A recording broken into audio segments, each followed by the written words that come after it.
क़ाल अल्लाहु तआला फ़िल कलामिल मजीद व बुरहानिर रशीद या अय्युहल्लज़ीना आमनू इज़ा तदायनतुम बिदैनिन इला अजलिन मुसम्मा फ़क्तुबूहु वल्यक्तुब बैनकुम कातिबुन बिल अदलि वला यअब कातिबुन अन यक्तुबा कमा अल्लमहुल्लाहु फ़ल्यक्तुब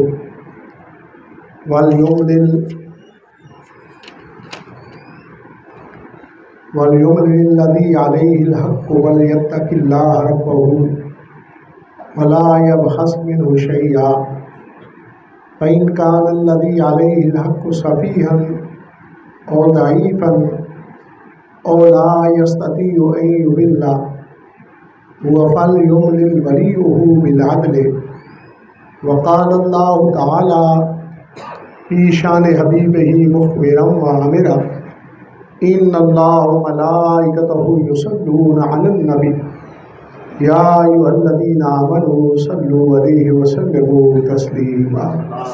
अस्सलातु वस्सलामु अलैका सय्यदी या रसूलल्लाह व अला आलिका व अस्हाबिका सय्यदी या हबीबल्लाह।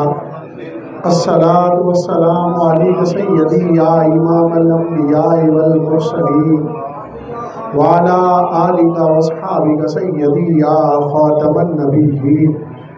अल्लाहुम्मा सल्लि अला नूरिज़ ज़लामी अल्लाहुम्मा सल्लि अला बद्रिल कमाली अल्लाहुम्मा सल्लि अला मिफ्ताहि दारिस सलामी अल्लाहुम्मा सल्लि अला शफ़ी जमील अनामी। बाद ज़हमत बदरगाह मुजीबुद दावात खालिक़े कायनात जल्ल वाला व दुरूद व हुज़ूर सरवरे कायनात फ़ख्र मौजूदात नूर मुजस्सम शफ़ी मुअज़्ज़म रहमत दो आलम हज़रत अहमद मुज्तबा जनाब मोहम्मद मुस्तफ़ा अलैहि तहियतो वस्सना। मुअज़्ज़ज़ सामीन, हाज़रीन, उलमाए किराम, वारिसाने मिंबर व मेहराब, अस्हाबे अक़्ल व बीनश, अहले मोहब्बत व तरीक़त, मुंतज़िम महफ़िल मुहिब्बी फ़िल्लाह, मुहक़्क़िक़ अहले सुन्नत अल्लामा निसार अहमद हज़ारवी साहिब, सदर जमात जलालिया मंडी बहाउद्दीन, मुहिब्बी फ़िल्लाह अल्लामा सैयद सफ़दर हुसैन शाह साहिब, मुहिब्बी फ़िल्लाह साहिबज़ादा सैयद असनात अहमद शाह साहिब, मुहिब्बी फ़िल्लाह अल्लामा तय्यब शेर जलाली साहिब और दीगर स्टेज पर जलवागर काबिल कदर शख्सियात आज की ये बाबरकत और रूह परवर तकरीब सईद जमात जलालिया मंडी बहाउद्दीन और इंतज़ामिया फ़िरदौसिया मस्जिद के ज़ेर इंतज़ाम दुरूसे फ़िक़्ह व तसव्वुफ़ की एक कड़ी है जिसका मौजू बै सलम और उसके आकामात हैं। तो जो आयत मुबारका कलाम रब्बी से तिलावत करने का शर्फ़ हासिल किया, इसे आकामातुल कुरान के हवाला से कुरान मजीद फ़ुरक़ान हमीद का एक अहम मौजू आकाम शरिया का बयान है। तो इस आयत मुबारका का ताल्लुक़ भी आकाम शरिया के बयान के हवाला से है। ऐ वो लोगों जो ईमान लाए हो, जब तुम एक मुकर्रर मुद्दत तक किसी दैन का लेन देन करो तो बस तुम्हें उसे लिखो और लिखे तुम में से कातिब अदल के साथ, और ना इनकार करे कातिब कि वो लिखे जिस तरह कि अल्लाह रब्बुल इज़्ज़त ने उसे इल्म अता फरमाया। बस चाहिए कि वो लिख दे और इमला करवाए जो कि उस पर हक़ है। और अल्लाह रब्बुल इज़्ज़त से वो डरे जो कि उसका रब है, और ना हक में से कुछ कोई शय कम करे। बस अगर हो उस पर हक सफ़ी का, बेअकल या नातवान, या जो लिखवाने की ताकत नहीं रखता, ऐसी सूरत के अंदर इमला करवाए। बस वो जो कि उसका वली है अदल के साथ। इस आयत मुबारका के अंदर भय के अहकामात लिखने के हवाला से कर्ज़ के साथ मामलात जब हों तो उनका तज़किरा फरमाया गया है। हम चूँकि दैन का माना उर्दू ज़बान के अंदर कर्ज़ ही करते हैं, लेकिन ये कर्ज़ नहीं होता। अरबी के अंदर इसका और दैन का और कर्ज़ का ये फ़र्क होता है कि दैन वो होता है जो कोई चीज़ जिन्स की सूरत के अंदर वो दी जाए और उसका बदल मुकर्रर मुद्दत के बाद लिया जाए, उसे दैन कहते हैं।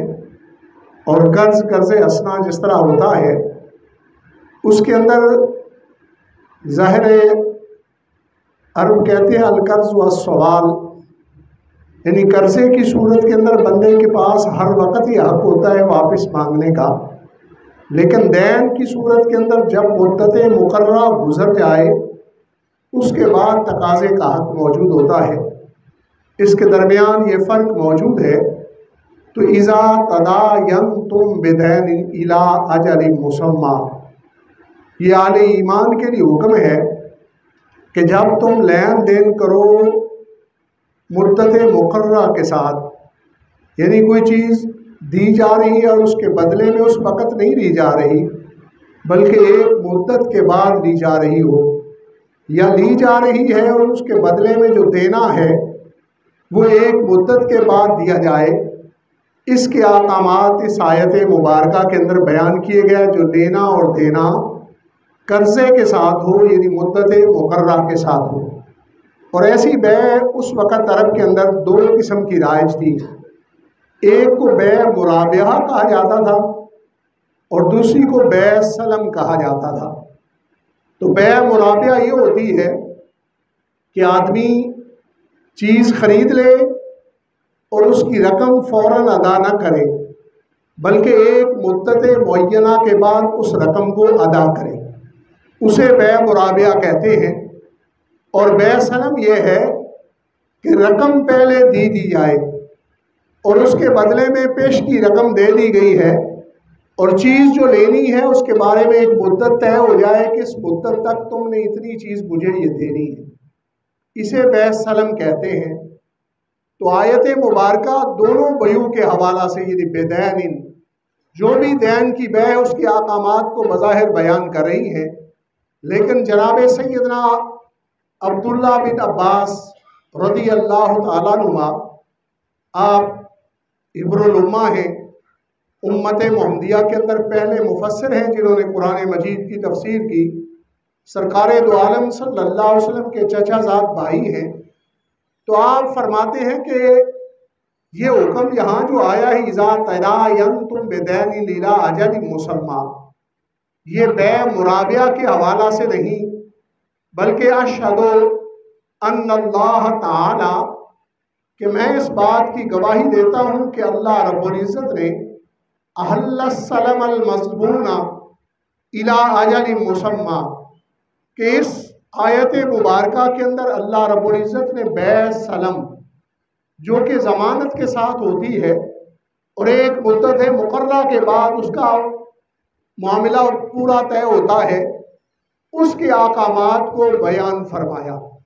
और सिर्फ यहाँ तक नहीं, बल्कि सैयदना अब्दुल्ला बिन अब्बास रज़ी अल्लाह तआला अन्हुमा ने ये हुक्म इरशाद फरमा के तला हुआ कौलुहु, आपने उसके बाद वो आयत मुबारका तिलावत फरमाई जिसके अंदर बै सलम के अहकामात बयान थे।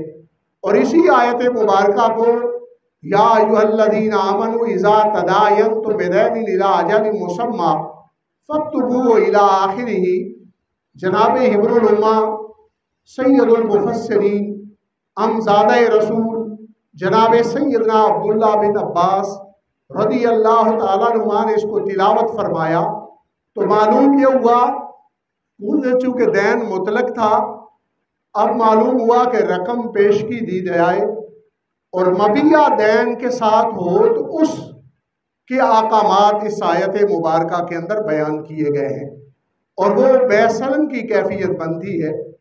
चूँकि बै खरीदना लेना और देना शरा शरीफ के अंदर हुआ मुबादलतुल माल बिल माल बिल तराजी बेतरीक़िल इक्तिसाब। बै का शरई मफहूम ये होता है कि शय को शय के बदले में देना रजामंदी के साथ इक्तिसाब के तरीके से, इसका नाम बै है, इसका नाम सेल कंट्रैक्ट है, इसका नाम खरीदना और लेना और देना है, जिसको शरा शरीफ ने जायज़ करार दिया है। और इस बै के अंदर मेरे आका करीम सल्लल्लाहु अलैहि वसल्लम ने एक शर्त बयान फरमाई जो इसकी हिल्लत और हुर्मत को वाज़े करती है। आपने फरमाया ला तबे मा लैसा इंदका, जो तेरे पास मौजूद नहीं तू उसकी बै न कर। ये नबी पाक सल्लल्लाहु अलैहि वसल्लम का फरमान अक़दस है मुतलक बै के आकामात के हवाला से, लेकिन उसमें से कुछ बयू की ऐसी अक़साम जिसे हवाइज ज़रूरिया की बुनियाद पर इंसानों की ज़रूरत के पेश नज़र मेरे आका करीम सल्लल्लाहु अलैहि वसल्लम ने जायज़ फरमा दिया।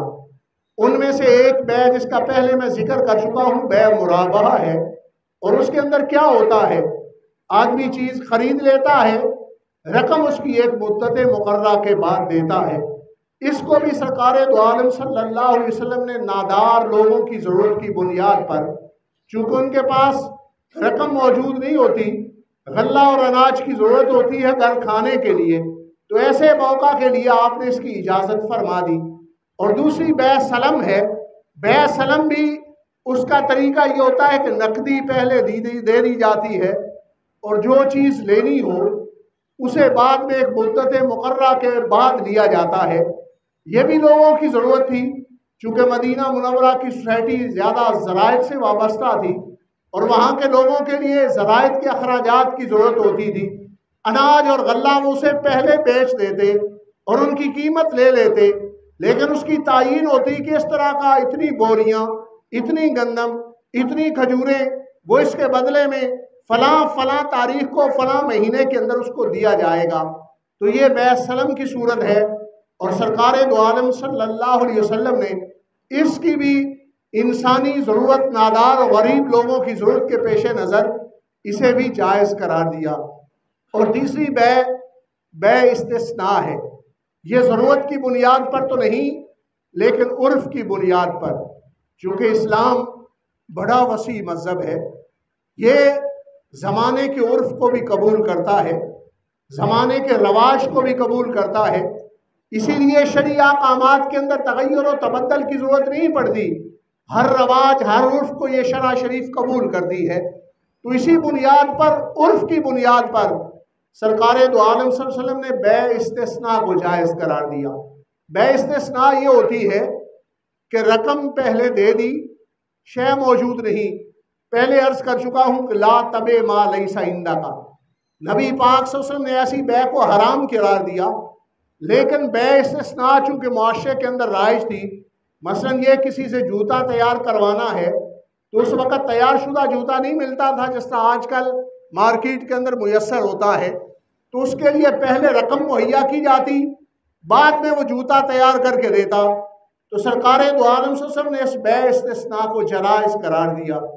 इसी तरह अगर किसी से फर्नीचर या लकड़ी की अशिया तैयार करवानी होती तो उस सूरत के अंदर भी उस वक़्त ये तरीका था कि कीमत पहले दे देते, उसके बाद उसकी तैयारी होती और उसे लिया जाता, मामला उसका पहले तय हो जाता। इसे बै इस्तिस्ना कहते हैं। और सरकार दो आलम सल्लल्लाहु अलैहि वसल्लम ने इस बै का भी जवाज़ उर्फ़ की बुनियाद पर इरशाद फरमाया। इसी तरह की मसलन आज की बयू है, नबी पाक सल्लल्लाहु अलैहि वसल्लम के ज़माना अक़दस में नहीं थी। हम बै करते हैं, चीज़ हमारे पास मौजूद नहीं होती, रकम भी हमारे पास मौजूद नहीं होती। ऑनलाइन हम जो है वो ट्रेडिंग कर रहे होते हैं, फैक्स के ज़रिए तिजारत हो रही होती है, किसी कंपनी को ऑर्डर भेजा जाता है, न चीज़ वहाँ मौजूद है न यहाँ रकम मौजूद है देने के लिए, लेकिन इसको शरा शरीफ ने दफ़े हरज के लिए, इसलिए कि अगर वो चीज़ यहाँ मंगवाई जाए, मंगवाने के बाद हमें पसंद ना आए, हम उसे ना ख़रीदें, फिर वो वापस जाए, तो इस सूरत के अंदर अखराजात ज़्यादा होते हैं, ये मुश्किल ज़्यादा है, हरज है। इस हरज की बुनियाद पर ऐसी तिजारत को भी फुकाए अनफिया ने जायज़ करार दिया है। लेकिन ऐसी सूरत के अंदर कि बिकने वाली चीज़ उसकी मिकदार भी मालूम हो, उसका वसफ़ भी मालूम हो, उसकी नौ भी मालूम हो, उसकी कैफियत भी मालूम हो, इसी तरह जिसके बदले में लिया जा रहा है उसकी कैफियत भी मालूम हो, उसकी नौ भी मालूम हो और उस करेंसी की नौइयत भी और मिकदार भी मालूम हो, उस सूरत के अंदर ये शरन बै जायज़ है। अगर कहीं भी जहालत आएगी तो फिर शरन बै वो जायज़ करार नहीं दी जाएगी। तो बै सलम, जिस तरह के मैंने अर्ज़ किया, ये बै ऐसी बै होती है कि जिसके अंदर पेश की रकम दे दी जाती है और चीज़ें बाद में ख़रीदी जाती हैं। आजकल भी ऐसा ज़ाहिर है बाज़ार के अंदर ऐसी तिजारत की जाती है कि वो ज़मींदार को मसलन रकम पहले दे दी और उससे बोरियां गंदम की वो ख़रीद ली गई और उस सूरत के अंदर उसके साथ जो है वो तय हो गया कि तुमने इतनी रकम के बदले में इतनी बोरियां फ़लाँ महीने की फ़लाँ तारीख को देनी है। लेकिन उसके लिए ज़रूरी क्या है? बिदैनी नीला अजल मुसम्मा, जो शरअ ने शर्त रखी वो मुद्दत मुकर्रर हो, और मुद्दत ये नहीं कि जब बारिश का मौसम आएगा तुम्हें दे देंगे, नहीं, जब हाजी आएंगे तुम्हें दे देंगे, नहीं, दिन की तायीन ज़रूरी है, वक़्त की तायीन ज़रूरी है। उस सूरत के अंदर ये बै सलम होती है। और इसी तरह इस बै का ये भी तरीका है कि मसलन कोई आदमी वो जो है अपनी गंदम दे देता है और गंदम देने के बाद ये है कि गंदम तो उसने उठवाई वो मई के अंदर अपने खलियानों से, लेकिन रकम उसकी देने वाला कहता है कि मैं दिसंबर के अंदर दूंगा, तो उसकी एक कीमत तय हो गई। कीमत तय करने के बाद उसके बाद उसकी नौइयत तय हो गई, तो ये बै भी शरन, जिस तरह मैं पहले अर्ज कर चुका हूँ कि ये जायज़ है, लेकिन जब मिकदार भी मालूम हो, वक़्त भी मालूम हो, मुद्दत मुकर्रा भी मालूम हो, तो उस सूरत के अंदर ये बै जायज़ है। अगर मुद्दत मुकर्रा मालूम नहीं, उसकी नौइयत व मिकदार मालूम नहीं, तो फिर ये सूद के ज़ुमरे में आती है और उस सूरत के अंदर ये हराम हो जाती है। तो मेरे आका करीम सल्लल्लाहु अलैहि वसल्लम ने इसके लिए जो शराइत उसकी तायीन आपने इरशाद फरमाई, एक तो ये है कि उसके लिए मुद्दत मुकर्रा हो, दूसरी बात यह है कि कोई भी बै की जाए तो उसके अंदर मुश्तरी या बाए, बेचने वाला या ख़रीदने वाला, सेलर या परचेज़र, वो आपस के दरमियान अगर कोई शर्त रखते हैं तो वो शर्त कायम रहेगी बै के अंदर। लेकिन बै सलम करते हुए नबी पाक सल्लल्लाहु अलैहि वसल्लम ने ख़यार शर्त को ख़त्म फरमा दिया कि इसके दरमियान ख़यार शर्त नहीं है, जो बात तय हो गई उसको पूरा किया जाएगा, जिस अंदाज में पहले मुआहदा हो गया उस मुआहदे को पूरा किया जाएगा। दूसरी बात कि इसके अंदर रासुल माल की मिकदार मालूम हो। रासुल माल से मुराद यानी जो करेंसी किसी को दी जा रही है, जिसके बदले में कोई चीज़ खरीदी गई जो बाद में देनी है, उसकी मिकदार मालूम हो कि ये इतना दिया जा रहा है और उसकी नौइयत भी मालूम हो, ये भी शर्त करार दी गई। तीसरी, नौइयत से मुराद मसलन डॉलर जो है उसको दिए गए हैं, यूरो दिए गए हैं या रुपया दिया जा रहा है, उसकी नौइयत भी मालूम हो। इस तरह यहाँ तक कि शरअ शरीफ ने रखा कि उसका वस्फ भी मालूम हो कि जो सिक्का दिया जा रहा है वो खरा है या खोटा है, ताकि कोई भी गबन का ऐसा मामला न रह जाए, धोखे की सूरत न रह जाए। ये सारी चीज़ें तय हुई और वो करेंसी दूसरे को, यहाँ तक कि ये जहाँ मजलिस अक़द मुनक़िद हुई, जहाँ आपस में मुआहदा तय हुआ, वहाँ रासुल माल मुस्लिम इलैह को सपुर्द कर दिया जाए। मुस्लिम इलैह से मुराद यानी वो आदमी जो चीज़ बेच रहा है, उसे सलम की इस्तिलाह के अंदर जब बै सलम की जाए तो उसे मुस्लिम इलैह कहा जाता है कि जो चीज़ बेचने वाला है उसको उसी वक़्त वो चीज़ उसे इसके सपुर्द भी कर दी जाए। और इसी तरह जो चीज़ बेची गई मबिया, अगर बै सलम है तो उसे मुस्लिम फ़ी कहते हैं फ़िका की इस्तिलाह के अंदर। उस मुस्लिम फ़ी की मिकदार भी मालूम हो, उसके वसफ़ भी मालूम हो, उसकी नौ भी मालूम हो, इस अंदाज में वो सौदा किया जाए। मसलन 1 बोरी गंदम दूंगा, 2 बोरी गंदम दूंगा, या 1 बोरी चावल दूंगा। चावल कौन सा होगा? बनास्पति चावल होगा या फलां किस्म का चावल होगा। उसकी नौइयत को भी वाज़े करना है ताकि कहीं भी जहालत मौजूद ना रहे, और उसके लिए मुद्दत का मुकर्रर करना कि दिसंबर की फलां तारीख को मैं दे दूंगा या नवंबर की फलां तारीख को मैं दे दूंगा। मुअय्यन हो, ऐसी मुद्दत ना हो जिसके अंदर मसलन जहालत पाई जाती है, ये कि जब हवाएं चलेंगी तो तुम्हें दे देंगे, या जब हाजी आएंगे तो तुम्हें दे देंगे, जब बारिशें होंगी तो तुम्हें दे देंगे। ऐसा नहीं, मुद्दत मुकर्रर हो। तो फिर शरा शरीफ ने इस बै को जायज़ करार दिया। और फिर इसके अंदर सुन्नत तरीका मुस्तहब जो है, वैसे भी मामलात के अंदर लेने देने में कहीं भी ऐसा मामला हो तो हुक्म यही है कि फ़क्तुबू हो, बस तुम उसे लिखा करो। और बाज़ अमर जो है वो वजूब के लिए होते हैं, बाज़ अमर जो है वो इस्तेहबाब के लिए होते हैं। तो मुफस्सिरीन ने इरशाद फरमाया जहाँ लिखने का जो हुक्म है ये इस्तेहबाब के लिए है, मुस्तहब है कि लिख लिया करो। और लिखे कौन? कातिब लिखे, लिखने वाला, इस्टाम फरोश लिखे या कंपोज़र लिखे, उसे तारीर करे उस मुआहदे को। वला या कातिबुन नहीं यक्तुब कमा अल्लमहुल्लाहु फलयक्तुब। और कातिब जो है वो लिखने से इनकार ना करे जिसका अल्लाह रब्बुल इज़्ज़त ने उसे इल्म दे रखा है, बस चाहिए कि वो लिखे। तो ये हुक्म मुबारक अब मनसूख हो गया है। ये पहले आले इस्लाम के यहाँ ये हुक्म मौजूद था, चूँकि उस वक़्त लिखने पढ़ने वाले मुसलमानों में कम थे, तो इसलिए कातिब के लिए ये हुक्म फरमाया गया कि वो ज़रूर लिखे जब ऐसा कोई मामला आ जाए।